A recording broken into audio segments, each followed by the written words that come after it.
पूर्वतन मुख्यमंत्री विजु पट्टनायक जो ओडिशार भूमिपुत्र जांकु ओडियार अस्मिता कौन ओडिशा कहले बुझा जाए विजु पट्टनायक को।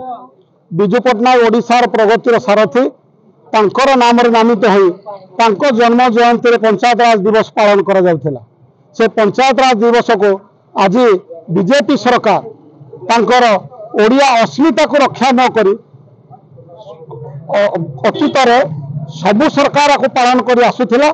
यही बीजेपी सरकार 9 मासर सरकार कैलेंडर रे छापा गला जे मार्च 5 तारिख पंचायत राज दिवस एवं सेदिन पालन करा जिवो, किंतु तांको न करी हठात 3 तारिख दिन मार्च 3 तारिख दिन एक स्वतंत्र विज्ञप्ति प्रकाश पाइला जे 5 तारिख दिन पंचायत राज दिवस विजु बाबू नाम पालित हम ना।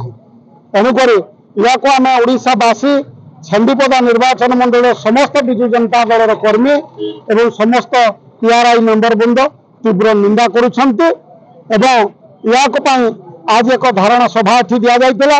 आगामी दिन में निश्चिंत भाव जदि या को उच्छेद न करा जाए ताले समग्र ग्रामांचल एवं सहरांचल एवं दिल्ली पर्यंत मध्य या को जाइए प्रतिवाद स्वर करा जिवो। कहबा चाहे आम ओडिशार बरपुत्र एवं ओडिशार प्रबाद पुरुष जहाँ को ओडिशा बुझाए प्रति तांकर जन्मवार्षिक एवं से सृष्टि करिथिबा 93 मसीहारू पंचायत राज दिवस या को हटई देवा द्वारा आज आम ये प्रतिवाद सभा करिछु एवं ओडिया अस्मिता को कोठारघात करिथिबारु ए ओडिशा सरकार को दृढ़ निंदा करी ए प्रतिवाद सभा करिछु।